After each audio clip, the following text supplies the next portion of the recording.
So feelings are colorful, especially this time of year. We are swirling in a season of change. A new school year with new teachers, new schedules. It can bring a lot of emotions for our children and also for us.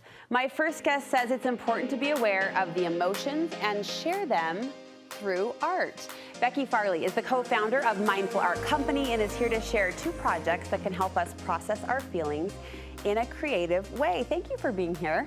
Oh, I love being here. I love that we're talking about this. I think sometimes the hype, the excitement of something new takes over and we don't always recognize the under feelings, which can be tender. Yes, it's so important to talk about feelings, especially right now. And our own feelings as moms and our feelings as kids. I underestimated that as a mom. It's the one thing I think I underestimated is just how the turnover of seasons and chapters and how quickly you have to bend and move. And we are all having big emotions. Big feelings. Sometimes that can land into a big fat mess. Well, you teach a really unique approach to art. You teach a mindful approach to art, which is a powerful way to express our feelings. And as we do this, or try to do this with you today, you suggest we consider 3 things. The first is to become aware. Yes, so our company really wants to focus on emotional responsibility and teaching that within families, incorporating so that we're all talking together as a family, because this is the very best place to learn how to talk about emotions. You believe that through art? 100%, and I've seen it. We've taught hundreds and hundreds of people, and it's made a huge difference. So once we're aware of those feelings, you say it's important to understand that you're not alone. Yes, so becoming aware and knowing that you don't have to judge it. What am I feeling? Where am I feeling it? And then this is the money right here. This is the big step, common humanity.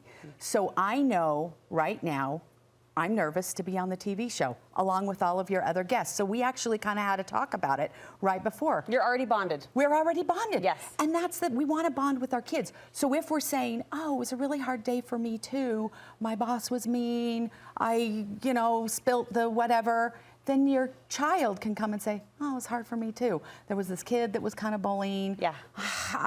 And then you're bonded. So that common humanity piece, if I could build that in families, I would be so happy. Like my whole life would be made. I love your passion for this. And it is interesting, as we at the dinner table each night do highs and lows, which I know a lot of families do. If I do vulnerably share, and the word vulnerable might be an overextension, but if I share a low that was real and raw, I'm always amazed that even in the littlest kids at my table will come forward with questions, like follow-up questions or then what, mom? Or it does open up a totally different connection and a conversation. Exactly. So that common humanity.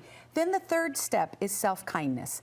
And this is the one that's hard to really understand, because as moms we think, I've got to take care of my kids. I've got to make sure that they are okay, but really the water gets down the row. If we're watering the garden from the top down, then they're gonna see you. You're not gonna have to say, how can I teach my kids self-compassion? No, the question is, how can I teach myself self-compassion? Then it's going to get down to your kids. And then model that. Well, part of what you teach is how to use stories, to use art, to use meditation to express your feelings. You've got 2 projects that demonstrate that today. The first is based on a poem? Yes, so that's a poem by Rumi, and it is called...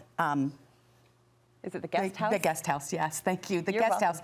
And it's all about how every emotion is welcome. So it's kind of giving the fact that we are the house and we can welcome in every emotion. Even if it's something that's uncomfortable, it's still gonna teach us something. Okay, so with that, we're gonna make an emoji house. Yes. What's this? So, okay, we have these houses. Now you can either use our free printout that we have on our website, or you can just draw your own little house, just whatever you want to do.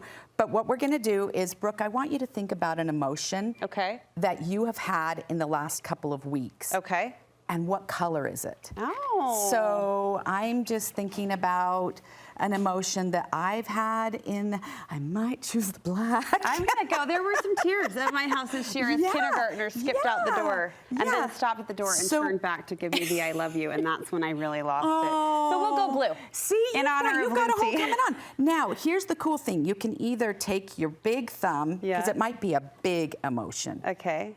So that is a big emotion. Or you can take your pinky. Oh, for a little. Just a little. Yeah, it wasn't as sad for the 4th grader because she was so excited. So there you go. It was sad for me, but... whatever you think. And then if you grab a pen, now you can use anything you've got at home, but we've got these cool pens. This makes me so happy. I know, isn't it fun? You were saying, it's like we want to go back to kindergarten. Totally. So you can just draw your face. Oh, this is your fun. emoji.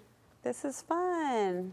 And then maybe this one, I was so happy. And so as you're stamping, as you're drawing, you're talking about that feeling and what it was attached to. Yeah, well, what's cool with this is you can do it as a family. Yeah. So you could do it as all the kids come home and do like a row, or you can do it as a whole family. I mean, look at this. Cute. Yes. All right. 1 minute left. Tell me about emotional doodling. Okay, emotional doodling. Emotions have texture. They have color. So this kind of lets them in. This is going to let them go. What have you done there? So right here, you can go ahead and just doodle them. We've got these really cool. Oh, these are fun. Yes. So try. What are these? Just go ahead and try that. Okay. Think about doodling whatever that emotion is, and really simple. That could be a doodle right there. I love these. Now I'm going to guess. Were you feeling calm? Yes, that could be calm. Absolutely. I grabbed the orange and went where the orange took me, but yeah, that could be calm. But if you were choosing, it's waves, and this would be soothing. more excited. I mean, we've got calm, love. This could be made into a game, a guessing game. Yeah. So what emotion did you doodle? What emotion did I doodle? And then we're there. Kind of emotional Pictionary at this point. Yes, Becky, thank you so much. Such a helpful Yes. conversation. 2 really helpful exercises. Where can we learn more about your company and the work you do? So we are teaching classes at Fair Studio, which is in Salt Lake City, and we're teaching 2, one with teens and one with moms. And then on our website, mindfulartco.com, we're on Instagram. We've got all the stuff, and you can go on, and right now, these 2 art projects, we've done the things for free. Oh, awesome. We have a bunch of other free resources. Downloads. Great. And all of that. So just Great. go on and look at You're it. good at what you do. And I love your great. passion. I can tell you Thanks. believe in what you do. That's contagious. I do. I love it. Thank you very much. Thanks.